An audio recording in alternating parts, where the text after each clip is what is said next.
Hi, Assalamualaikum warahmatullahi ta'ala wabarakatuh and a very good afternoon. Welcome to everyone for joining us today in T-Talk series number 4. I am Siti Anu Mahmad from Malaysian Research Institute on Aging or My Aging University Putra Malaysia. Will be the moderator for today's topic, relief, stress and hobby. With COVID-19 still around, keeping many of us at home, or we are still feeling unsafe to go out and about, it may impact our quality of life. Many of us feel stressed due to various reasons, and as we age, this could increase the risk of other diseases like hypertension, depression, and others. So we are here today to discuss further on this issue, how or what is the best approach to deal with stress. Can hobbies or activities help us to overcome this issue? So we have two distinguished speakers today with us to share with their knowledge and experience on how to handle this issue, stress, and how to overcome it. So without further delay, I would like to introduce our first speaker. Uh, our first speaker, Dr. Joel Low.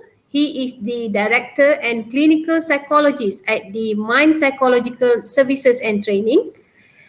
He has holds Bachelor Art Psychology from Queensland University, Masters of Clinical Psychology from Harvard University. He received PhD Doctorate of Philosophy from University Putra Malaysia.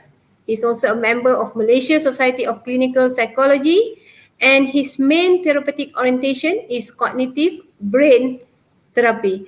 So without further ado, I would like to invite Dr. Joel to start his presentation. Dr. Joel, the floor is yours.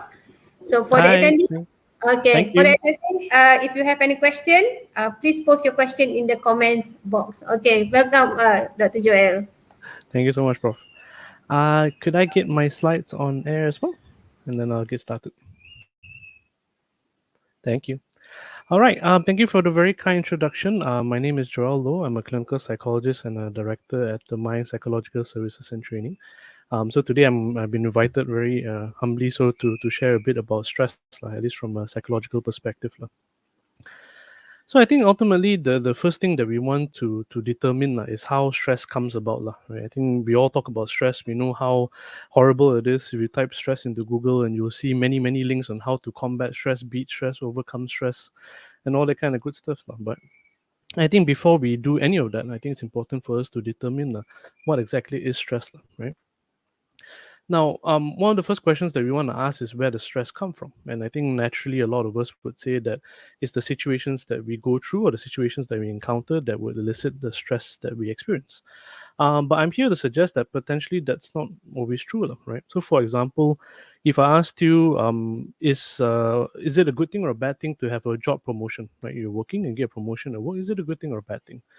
A lot of times people will say it's a good thing because I get more pay, I get more recognition, and it's a more prestigious role that I'm playing, right? But at the same time, it can also be a bad thing, right? It also means more hours, means more responsibility. And if anything happens to the team, you're the first one who'll be responsible and the first one who'll kena marah by the boss, right? Another good example is if you have celebrating the birth of a new child at your home, maybe a grandchild, perhaps a first grandchild in the family. Again, is it a good thing? Yeah, by and large, it's a good thing, right? Because it's a new family member, it's someone to love, someone to carry on the family name, for example, and all that kind of good stuff. But again, it can be a bad thing as well. For example, if let's say the parents are not ready to have the child, or if the parents are working all the time and they don't have time to spend with the child, then that kind of sullies the whole idea of having a child in the family and makes it a bit less solar, right? So with these two examples, with the promotion and with the birth of a child, I guess what I'm trying to say here is that the situations that we encounter in life are actually quite neutral. It's not good or bad, happy or sad. What actually makes it so is the thoughts that we have about it, our interpretation or our perspectives about what's going on, right? So, understandably, if you have a lot of positive thoughts, then no matter what situation you go through, it will be okay, can handle, right? But if you have a lot of negative thoughts, then naturally, then everything that we see around us will be difficult, stressful, and all that kind of stuff, right? So it is the thoughts that we have, like our perceptions of the situations that we go through, like, and what we experience, that really determine whether something is stressful or not, right? Now, The second question we want to ask is first one is where stress comes from, lah, right? And or at least from what I've suggested, is the thoughts that we have about it, lah. The second one we want to determine is how come what is stress, like how is it helpful for us, like why do we have it in the first place, lah? Okay, so let me bring you guys back a few million years, lah, back to our caveman ancestor times, lah, right? So imagine you're walking around in the jungle, you're trying to collect some food for dinner later with your family back in the cave, right? And then you suddenly stumble upon these two bears here, lah, right? Obviously, this is a Yogi Bear. It's not the scariest cartoon characters, but try and imagine like if they were real life bears coming at you, lah, right? And whenever we encounter something that is scary, naturally our stress levels spike because then we're in danger. We might get hurt or we might get eaten or attacked by the bears, right? Now, whenever we encounter a difficult situation like this, we have two options. One of them is to either fight the bear, kill the bear, and then therefore, the bear is not a threat anymore, or we can try and run away. Right, simple as that. We just escape run away as fast as we can. Right, and regardless of which option we choose, right, either we run away or we try and kill the bear, and the bear's not a threat anymore, our anxiety, our stress will then drop after that. And that's the normal progression of life. We get stressed out, we deal with the situation, and then we feel better about it, right? And that's life, lah. You know, you get a promotion, you deal with it, and then it becomes better. You get married, it's very stressful when I see my mother-in-law, my father-in-law. After that, I feel calmer about it, and then it's okay again, right? So normal progression of life. Now, while our ancestors were dealing with bears and tigers and things like that, and these are things that you can either kill or you can run away from, the stresses that we go through nowadays are a bit more difficult, right? For example, one of the stresses that a lot of us would have is our bosses, right? Another stress that we have is the traffic jam. Now, can you kill a traffic jam? You can't. Can you run away from a traffic jam? You can. You can leave your car there. You park your car and leave it there in the middle of the road, but you're going to be in trouble after that, lah, right? Can you run away from your boss? Again, you can, but that might lead to bigger problems because you won't have a job after that. Can you kill your boss? No, please don't. It's a crime, so please don't do that. But because of that, because we're not able to run away or we're not able to fight off the stresses that we have, like we usually do, or at least our ancestors used to do, what that means is that the stress doesn't go away. There's no outlet for the stress that we have, or no release from the stress that we have, sorry. And what that means is that because the stressor is continuously there, we're going to be continuously stressed out, right? So when we look at all the Google search and Google results and things like that, when people talk about stress management and all that kind of things, this is the kind of stress that people are stressing out about, basically. The stress that doesn't go away, the stress that stays with you over time, and it's very hard to handle, right? Now, the question then is that is stress good or bad, right? And I think the idea here is that, again, going back to the original concept that had us now, right, that situations are all neutral.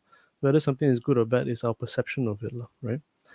For example, if we are trying to meet KPIs, meet our deadlines, like for example, when I was preparing for this presentation, I was very busy this week, so I was rushing early, and completed my slides yesterday, and it was a very stressful event, and it made me very grumpy, very frustrated, very angry. And I think if we continue in that vein, then our stress levels will continue, it won't stop, which is a problem, definitely, right? But if we can look at stress as something that's positive, like this popcorn kernel, for example, right? How do we make popcorn? We take the corn kernels, we heat it up until it explodes, and then it pops and becomes a popcorn, right? And from something that is stressful, we can get something good out of it. So again, we come back to the idea, is stress good or bad? The answer is neither, right? It's really up to us to determine or decide how we want to deal with it, how we perceive it, and then how we can benefit from it, hopefully. Okay. Now, the whole purpose of today's little talk is to understand how we can manage stress, and one of the ways we want to do it is by hobbies. So let's jump into that a little bit, right? So when we talk about hobbies or things that we can do to manage stress, right, there are a few ways we can go about it, right? One of them is like the title of today's topic is to have hobbies, right, which is a great idea, okay? But I think when we look at hobbies, we need to be able to differentiate between the different kinds of hobbies that you can have, right? So what I have on screen here is pleasure and mastery, right? And what this means basically is that when we engage in hobbies or activities that we enjoy, it has to be a mix of two: pleasurable activities and also activities that we can master, that we can learn, right? Now, the reason for this is because we can't keep doing fun things all the time, right? For example, if we really enjoy watching Netflix or eating durian, let's say, for example, you can do that 1 day, 2 days, but if you do that for 1 whole week, you're going to get very sick, right? Physically sick, or you're sick of durian after that, true? It's important that we do that. So the hobbies that we do must have a mix of things that we enjoy doing, that we like to do. Let's say cooking, for example, gardening. When COVID clears, hopefully traveling again, for example. All fantastic things. Keep doing that. But we also need to include activities where we are able to master new things. We learn new skills and techniques and all that kind of things, lah. Like this calligraphy writing that we included there, lah. I think it's important because when we're learning new skills, we engage our minds, lah. We engage our brains totally so that we are able to, feel good about learning something new. But at the same time, it also distracts us, lah, from the thing that stresses us out, lah, right? So when I work with my younger clients, for example, one thing I tell them is that, okay, you're really stressed out, you're bogged down by work. Why don't you try something different like rock climbing, for example? Now, the reason why I suggest rock climbing is, like I said, it's a mastery activity. It's something that you learn how to do. So again, you feel good about it. It's a feel good factor and that kind of thing, right? But at the same time, when you're learning something new like rock climbing and you've never rock climbed before, you can also imagine that when you're climbing up that wall, you're super focused on the activity, lah. Because if you're not, what's going to happen? You're going to fall down, and we don't want that to happen as well, right? So obviously we can change that up, lah. So perhaps learning how to write Chinese calligraphy, Jawi, for example, those are really gorgeous, nice artworks that we can create for ourselves. We can also learn things like learning how to use the computer so we can communicate with our family better and do these kind of things, lah, right? Anything that can allow us to learn a skill, lah. All right. Another really good way to combat our stress is to engage our five senses, lah, right? One of the things that perpetuates stress in our lives is when we anticipate things that are stressful, anticipate things that are going to go wrong.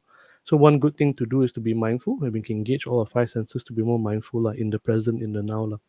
First thing you can do is to try and look around right now as you're watching this webinar, as you're listening to this webinar. What can you see around you? What can you see that's going on around you, right?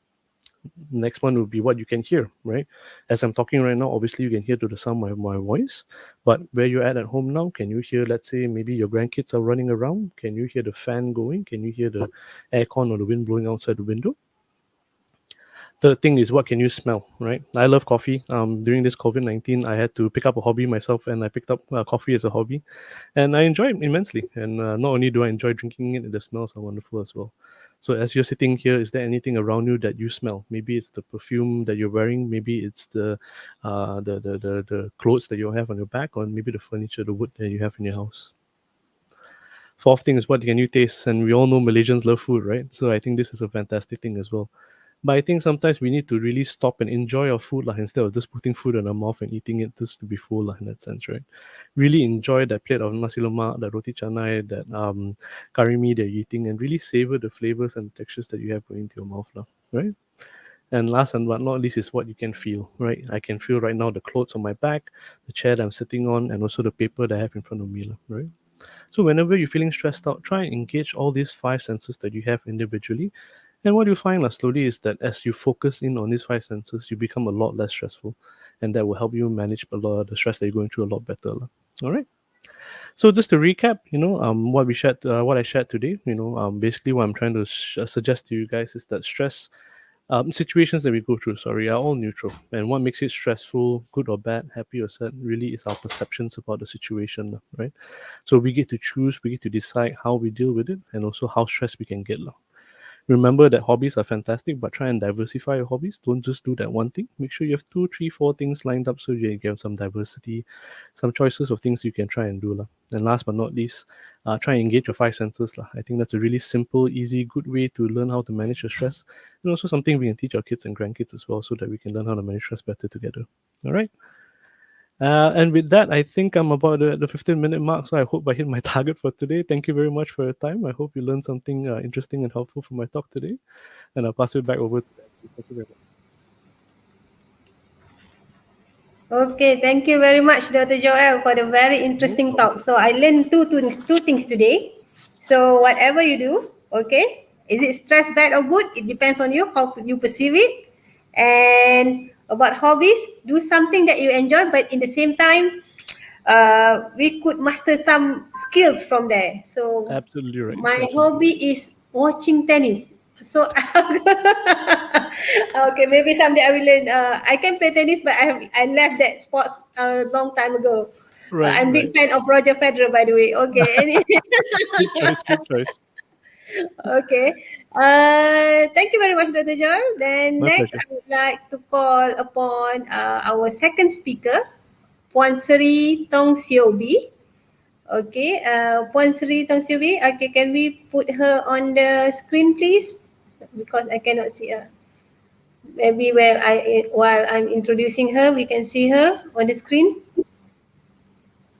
Okay, hi Puan Sri. Okay, Hi. okay. Brief introduction about Puan Sri Tong Siubi. She is the director of Top Glove Berhad, and she is also the deputy CEO of Taiwan Buddhist Zhu Si Foundation Malaysia KL Selangor. And she has dedicated her life to humanitarian missions around the world since joining the foundation more than 19 years ago. And she has involved in countless humanitarian works in medical aids, education development, humanities, international disaster assistance, community volunteerism, and environmental protection. So, without further ado, I would like to call Puan Sri to start her talk. Yeah, thank you, Prof. Siti and Dr. Joe. And also thank you, Dr. Jillian, for your kind invitation. Hi, good afternoon, everyone. Yeah, I'm very glad today to have this opportunity to come and share on how I reduce stress and be happy in my senior years. Just hope that you can pick up something useful from my sharing. I feel in life, we should do the right things at the right time. Like before 25, we spend our time on education, on learning a new skill, new knowledge, as much as possible. And between 25 and 55, it's time to develop careers, to build families. After 55 or more, we should give back to society. But of course, we should do more charity at any time, when we can afford to. And as we continue to age, we should spend more time on cultivation to prepare ourselves to go back to eternity or spiritual home. I used to think to be happy and to relieve from stress is to do whatever we enjoy the most. For example, just like just now, Dr. Joe said, sightseeing, traveling, makan durian, delicious food, hobbies, calligraphy, painting, whatever, sports also. But for me, after doing all this for some time, I found that the happiness or enjoyment is very short span. Like for example, I like durian, but the happiness almost vanish, when the food finish, And sorry to say, on the next day, the output is equally yucky, huh? And for touring, sightseeing, the excitement may stay for a month or two, but after that, it subsided and forgotten. Not until I joined Chiji, the NGO from Taiwan, where we do all kinds of social work, like recycling, home visits to help the poor or the victims of disasters like fire and floods, And also we work in a free clinic to give medical services to refugees or those underprivileged. And we also go to schools, unis, colleges to be godparents of the students, and we bring them to do charity work. And also we take part in many fundraising activities like charity fairs, golf games, charity luncheons, and etc. Like recently, during this critical peak of COVID pandemic, many hospitals, many general hospitals in Malaysia were short of medical equipment. So we at Chiji, we spearheaded to start up the Malaysia Solidarity Fund against COVID-19. So together with NGOs of other faiths like Catholic Church, other Buddhist societies, Islamic NGOs like ABIM, ASIN, and many more, to buy life-saving items like ventilators, high-flow nasal cannulas, ICU beds, respiratory monitoring devices, and etc. to support the frontliners. Can you imagine how helpless they were at that time?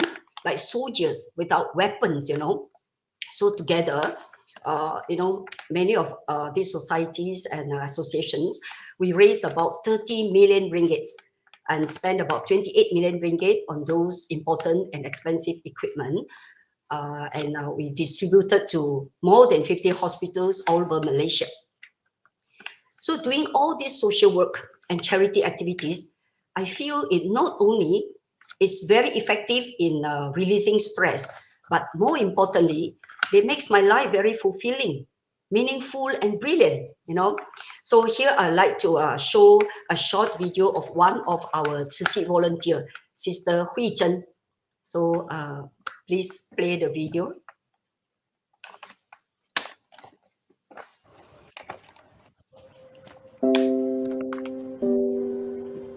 我叫赵慧珍，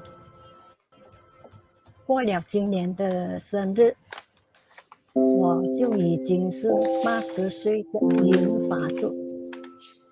我的80岁，希望我还能够继续做慈济做到最后一口气然后不会有病了。虽然是身体有很多病，还可以做就是做到不能够做很安详这样走，就是我的愿望能够帮到很多人，因为我觉得我帮人家自己会很快乐。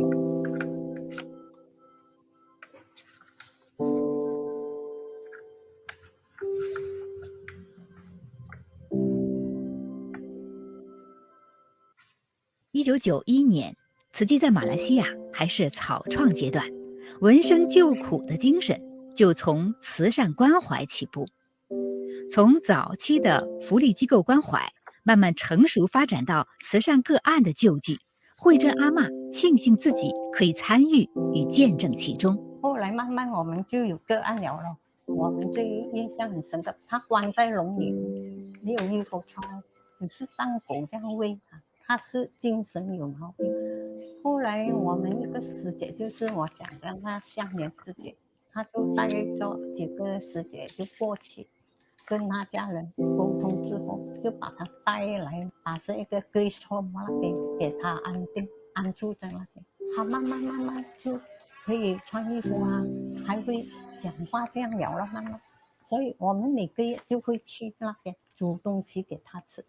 我印象最深刻的这个开始有血膏，1984年这样。血膏，然后就慢慢到91年了，又有那个大警报就警大然后就动手术了。动手术之后接着下来又有脑瘤，左边的脑生一个瘤，那个瘤是那时候我们不知道，一直会呕吐那时候开始做慈济是去 KKV 做吃都会呕吐忽然之间会晕进来，头晕这样，那就check到医生说你的脑瘤在里面3点多公分这样，它是长形的，好像那个鸡脑这样的。因为我就想到我以前很喜欢吃鸡头里面的那个脑，我就说不懂是不是造业所造成的那个恶因。参与慈善访视，让慧珍阿嬷深刻了解生命法则，在面对自身健康的无常，慧珍阿嬷也能坦然接受。那时因为我看到很多个年轻的就这样读大学毕业回来做到很高级的什么manager什么，他就忽然之间的脑瘤就是这样，不到1个月就完生。所以我们看到很多人，尤其那小孩子9岁也是这样走，有看上人的法知道这是业障，来你就要收的。我也不会说去埋怨，因为就算你埋怨也没有用，不会说像人这样大哭大喊，我不会因为那时候我已经进了慈济。陆莲友与慧珍阿嬷是年轻时期一起活动的佛友，随后又在慈济相遇，对于慧珍阿嬷的魄力十分赞叹。我有去跟他一起去辛苦毛跟一些残障人冲凉他很厉害一些残障人真是不可以下来冲凉的，师姐就爬上他的铁床跟他冲凉，他这么大的年纪爬上去，他站起来跟他冲凉，又跟他剪头发，他很有爱心他改变得很厉害。他什么岗位他都有参加的，他但是不觉得不会累的，尤其是现在也是啊，什么都去做，亲子班、大爱妈妈呢，又去学手语呢，很多。我佩服他，他很有记忆力了，尤其是他的年龄可以学到他的手语做得很好，还有教我们持续给舞台，我们恢复青春，哇，发挥良人哦，还有良人，对啊，现在是6、7岁的孩子。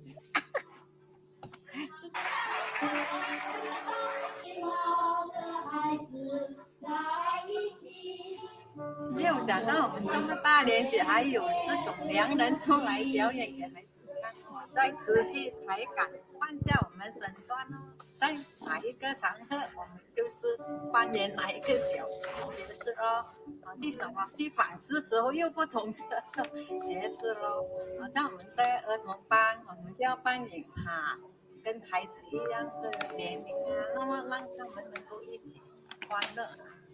一直把欢乐带给身边的人。慧珍阿嬷虽然脑中有肿瘤，却也和他和平共处。Yeah, thank you. Yeah, we can see Sister Hui Zhen, 80 years old, is still contributing positively to the society. And we can see from the video, she gets true happiness and joy from giving without any expectations.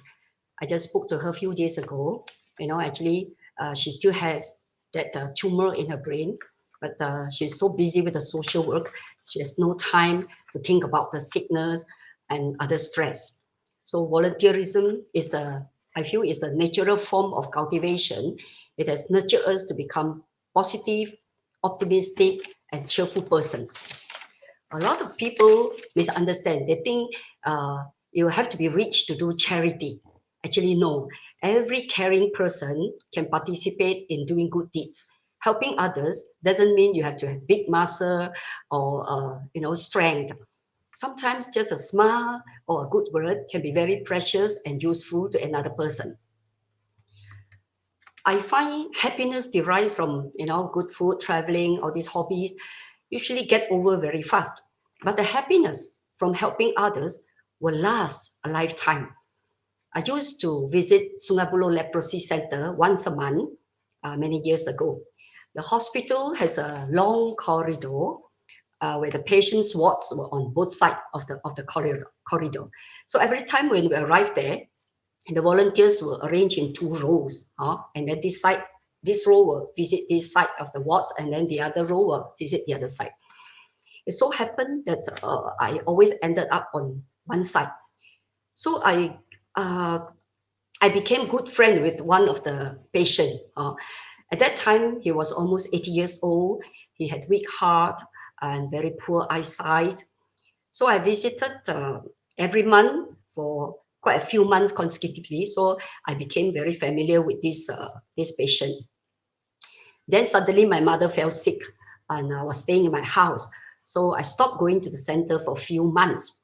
When I resumed the visit, I was quite worried. I don't know whether the patient is still there, So I ran to the ward, and when I saw him sitting on the same usual place, I couldn't control my happiness. So I called out loud to him. I say, "Akong, how are you?" He didn't even turn around, He just answer me like answer to his old friend in Hokkien some more. Okay lah, bo si ma ho lo, okay lah, I didn't die yet lah, As he couldn't see clearly and he couldn't remember my name, I was wondering, if he really know who was I. So I tried to tease him. Hey, Akong, you know who I am, eh? Yes lah, you are the one that told me at night go to toilet, must bring tongkat, must walk slowly, free time must do more chanting, a lot lah. Well, at that time, I was very touched, because he really knew who was I, and also he still remember what I said, So now he's in heaven, but every time when I talk about him, I feel the warmth and the joy in my heart. This memory is very special to me. And I learned that, you know, sincere interactions between human beings is very meaningful and profound and last forever. So what I'm trying to say is actually joining, you know, activities in a team will create bonding among members and also with the care recipients and bring a lot of fun, which I believe can overcome loneliness, one of the biggest enemies of the senior citizens. And constant interactions with different people will broaden our mind and improve our wisdom. So I hope by 80 years old, I can be like Sister Hui Chen, still happily participating in activities. And I also vow to be doing charity work until my last breath. Last but not least, I wish everyone have good health, will age gracefully and happily, and of course, may this pandemic of the century end soon as possible. Thank you very much. Okay. Thank you very much, Puan Sri. It's very touching and inspiring. I mean, even you have reached the old age, we still can contribute. Okay, and we can see the happiness come from the interaction, not from the money that we contribute, but the interaction with the people that we help could bring self-satisfaction, and it's very touching and it's very inspiring for us, the younger generation. Okay, next, we'll move to the, if we have any questions. I saw one question just now from Miss Cecilia, I think. He asked, Dr. Joy, do you understand Mandarin? Can you speak Mandarin or something like that? Let me... Unfortunately, I'm the biggest banana in the world, so no. But rest assured, I've got a very big and good team here at the mine. So if you are looking for services and looking for Chinese speaking, we're more than happy to help out. Not me lah, but someone else will be able to help out. Not an issue. Okay. Dr. Joel, may I ask, Yep. everybody experiencing stress, but we don't know the level of stress. How is it a mild stress, moderate stress, or very high stress? So when can we know that we need help, medical help, for example? Yep. So there are two good ways to determine that. One is to do a simple assessment. So if you go online, I think KKM has an online version of the DAS. It's called I it's a see. DASS, and it's the depression, anxiety, and stress scale. You can do it online. Takes you like 5 minutes, and you get a score lah, to see how high or how severe your stress is, and that will usually give you a pretty good indication on whether or not you need assistance or not lah, right? So higher it is, then of course, then maybe you need to see someone for help lah, right? But I think that's a very objective manner to determine. Subjectively, what you can do is also to check in with yourself lah, right? So usually, if your stress levels have reached a point where you are not able to function anymore, like for example, you're not wanting to spend time with your family members or friends, or if you are not wanting to go to work, or you cannot go to work, or cannot do the things that you need to do, like if Yeah. every day you're supposed to like mop the floor, but then suddenly I don't want to mop anymore, right? When there's such significant changes, then potentially the stress has gotten to a level that's quite severe lah. That's also a Yes. pretty good sign that you probably need help lah. So these are the two ways you can try and see lah. Yes, of course.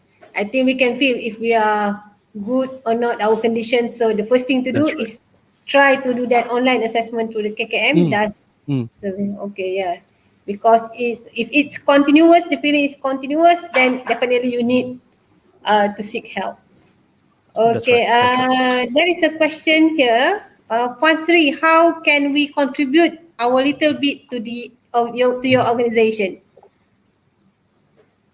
You can go online also. I think you just type Zhi TZUCHI. You will get into our website, and there is a touch and go, or there is a FBX, or there is a account number also lah. Or if not, you can get in touch with Dr. Jillian. Okay. So I think the next question we have from Miss Patricia Lim.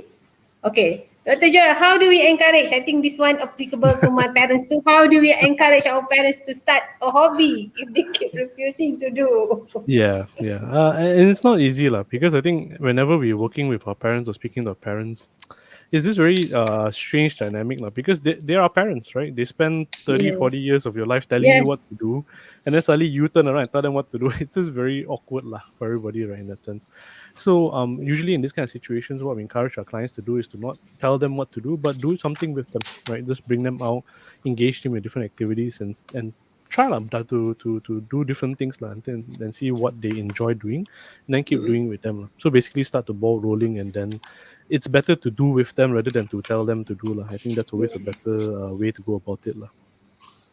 Wansuri, maybe you have an opinion on this. How you encourage your friends to join? Come, let's join. It's very kind of about loneliness, but it's fun. You can get lots of things from doing those activities. Yes, yes, Prof. Siti, you are right. You know, in Taiwan, because we have a lot of this recycling center, so a lot of these senior people, they are as old as 95 years old. You know, they go early in the morning, and then they will they will meet up with all the other senior citizens. So it's like a big family there. You know, they work. You know, they segregate things is so easy. Everyone Yes. knows. You don't need any skill. Yeah, it's just this paper, this plastic, this glass. You know, and rest time everybody makan together, so happy. So a lot of them, they actually, they were having depression, or some of them having other problems, but after they go into the center for some time, they became cheerful, you know. Yeah. So even the children, they got so shocked, so they're so happy to send them there, just like the daycare center. But sorry to say, in Malaysia, we don't have the full day type of a recycling center. We're trying very hard to set up more lah. I think I can relate this to in the UK. They have the charity shop. In UK, there are many charity shop, and people volunteers just come to segregate all these donations. Yeah, okay. It's okay. Same concept, huh? Yeah, same concept. Okay. Another question, Dr. Joel. What is the most important thing to do bring down our stress levels in short period of time? Yeah, I want to learn the tips too. How? Good question. Not easy to Yes. do. All right. So there are a few simple techniques that you can try. So if you go onto, let's say, YouTube, for example, and you type in deep breathing or mindfulness exercises, these are two really good resources that you can use to manage your stress, lah, right? So on YouTube, if you look through them, there'll be instructional videos, lah, so they'll teach you how to do it. And these are good because they not only help your mind relax and calm down, but it also helps your body to relax and calm down as well, which is really important, right? I think a lot of times we think that stress is all in our head, but that's not true, lah, because when we're stressed in our heads, our body reacts. So that's why you get like muscle pain, or aches, sometimes you Yeah. get stomach ache and things like that, right? So your body is reacting to the stress as well. So the deep breathing and also the mindfulness exercises are good to tackle both at the same time, lah. Your head, your brain, your thoughts, and also your body as well at the same time, lah, right? The other one is to do things, right? Another simple thing like what Poncho is saying as well. I think when we are stressed out, we stay at home. I don't see anybody. I just see the four walls. My brain is just going to go into hyperdrive, and I'm just thinking about the same thing again and again, which is bad, lah, in that sense, right? So a really good way to unstress or de-stress yourself is to go out and safely, of course, now with COVID and all that, but engage in activities, whether it's charity work, whether it's engaging with your friends, or is it line dancing, or those Tai Chi classes and things like that, whatever it is, right? When you engage with people, when you socialize with people, and you start to realize that, okay, maybe it's not so bad. Maybe it's not that stressful after all. So these are two ideas you can try and see that hopefully could help bring down your stress levels. Alright. So another question. We have so many questions. Okay. What is the first sign of depression? Okay. So with depression, usually we look at it two ways, lah, right? One is the one I mentioned earlier on about the ability to function. So if you find that you're not able to go out as often or socialize with your family members as often, or you're struggling to do the work that you need to do, lah, be it going to work or taking care of your loved ones and things like that, that's usually a first sign that something wrong, lah. Something is wrong. Yeah, Something something bad is is not going right. on. Yeah. Yeah. And for depression in particular, it's basically depression is basically excessive sadness, lah, if I were to simplify it, lah, right? So any one of us can be sad. I can be sad, Prof, you can be sad, Pantry, you can be sad, all of us can be sad. But someone is depressed when that sadness doesn't go away, lah. Means it stays there forever and ever and ever, lah, in that sense, lah, right? So that's another good sign of depression as well, lah. If your sadness lingers, it doesn't go away, and it's interrupting in the way you can live your life, then it's a pretty good chance that there might be depression going on, and you want Yes. to do, let's say, the DAS scale again, and that's a good way to determine whether or not that's an issue or not, lah. Okay. Okay, this one can both can answer their hadith. How to encourage the seniors to get out of the house to have some sunshine. So most of them they don't want to go out.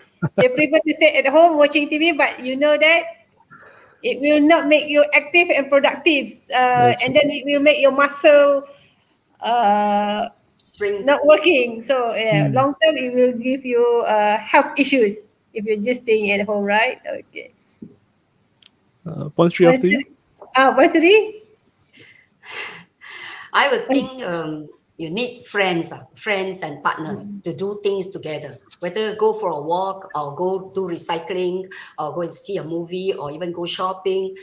I feel it's very important. And another, I do it for myself is you find something nice, for example, your new shoes, I want to try out my new shoes or I want to try out my new, outfit.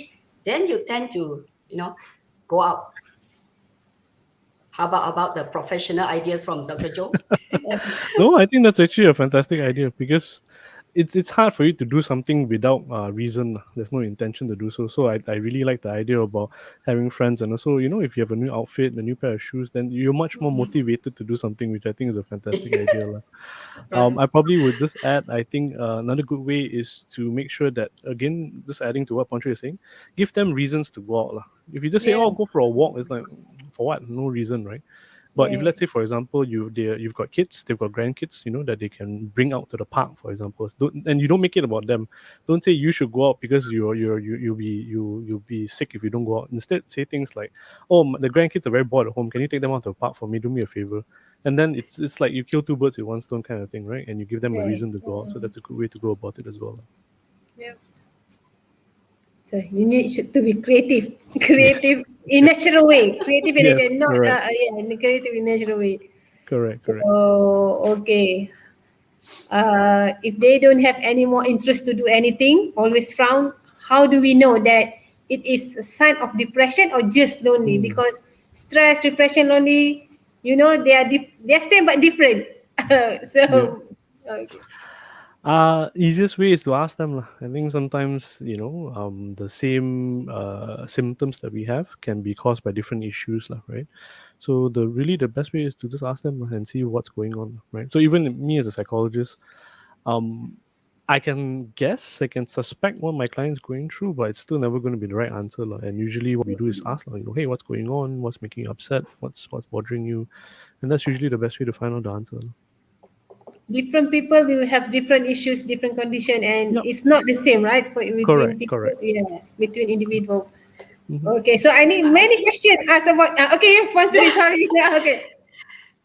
Actually, for parents, we usually we bring our relatives about the same age as them. Then they have same frequency. They're easier to talk. Because if you ask, they may not want to tell you, or they Yes, deny. correct. They see something else. Or the other way, you must bring Dr. Joe to your house because you have to talk to other people. You cannot talk to your own family people. They won't release their their true feeling. Their feeling, their true feeling. They prefer to share it with someone not within them. Yeah, correct. I agree with that. Okay, what is the sign between anxiety and the difference between first sign of anxiety and depression? That's a really good question. So again, going back to this, now the functioning, that's the first thing we look out for always, right? Now, the difference between depression and anxiety, like I said, just now, depression is when the sadness doesn't go away. Anxiety is basically when the fear doesn't go away, right? So again, similar to being sad, any one of us can be anxious about things, for example, I get a notification on my MySejahtera app, say I'm close contact, that naturally just elicits a lot of anxiety. Oh, am I positive or not? Am I going to be okay? And things like that, right? So that's normal, right? But when that fear or the anxiety that you have goes out of hand, lah, right? Meaning I'm scared about everything, right? If I don't want to go out, I don't want people to come to my house. I just stay in my room. I lock the door. I block the windows. I block the doors, for example. So when it gets excessive, lah, that's when it becomes a problem, lah, right? So that's what we try and look out for, lah. So similarly with depression, it's sad, anxious. They're all normal things, but when it gets excessive, when it doesn't go away, that's when we know it's a problem, lah. Okay. Another question. Okay. Loss of someone close can cause depression. How to overcome this?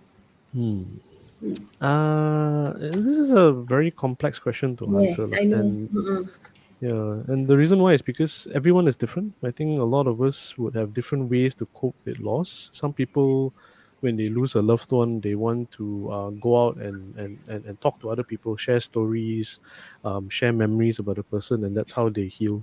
Some people, they just want to stay at home and cry for a week, Yes. and that's okay as well. Some people, they want to immediately go out and stay busy, work, and not think about it. So I think it's a hard question to answer because there's just so many possibilities, lah, so many ways we can deal with it, lah.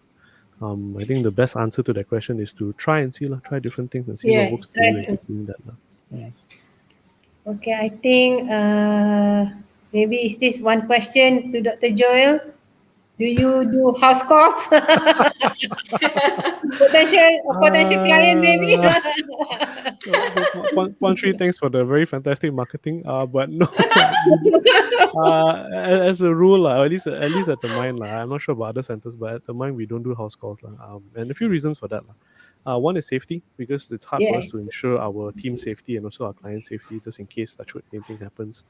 Second one is the nature of the work that we do, lah, right? So when we talk to our clients and we start digging deeper and we finding out more of the nature of the problem, the issues and all that, it's not uncommon for clients to feel very upset. They feel very sad, very down. They might start crying and all that kind of things, right?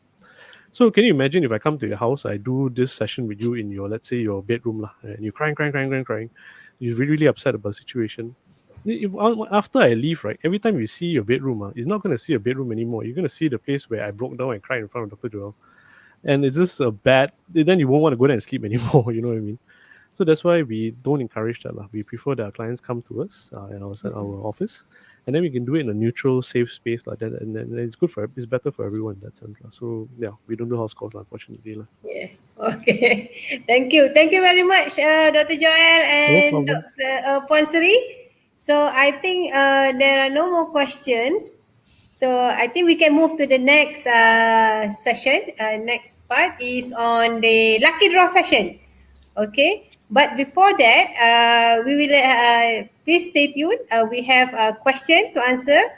But before that, I think the organizer would like to play the sponsors video. Okay, yes. Okay.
Okay, thank you. Thank you very much, Pure Bliss, for supporting our event, our Tea Talk series.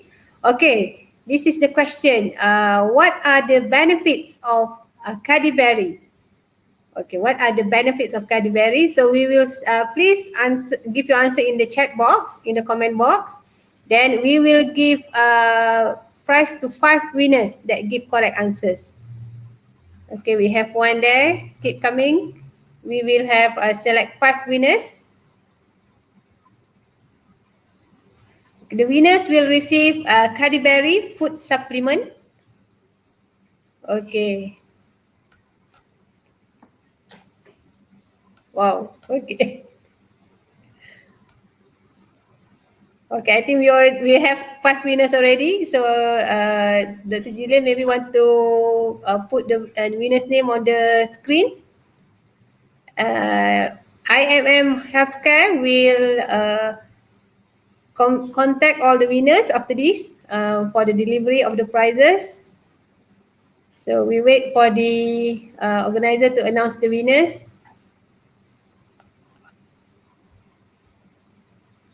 Okay, top 5 winners. The first one is Kai Ying. Congratulations, Kai Ying. And still waiting for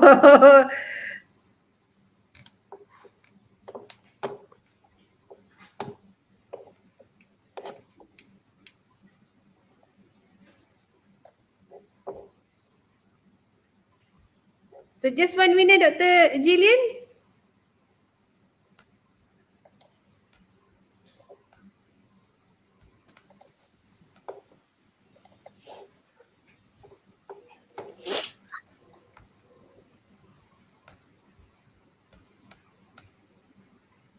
So we have Kai Ying.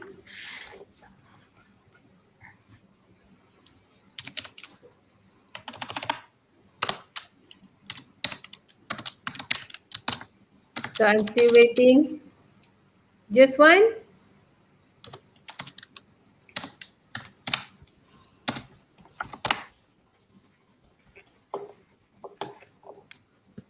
Okay, I think I announced one winner. So maybe after this, Dr. Jillian will contact all the winners from here, from the comment box. Okay. Okay, we have the second one is Lily Liu. Lily Liu. May KLM. So we have already have 3 winners. Kai Ying, Lily Liu, May KLM. Waiting for another 2. Congratulations.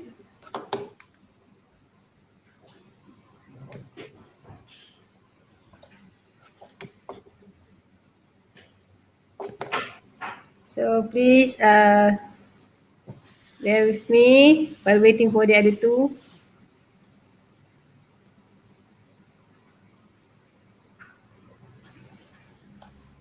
Okay, and then we have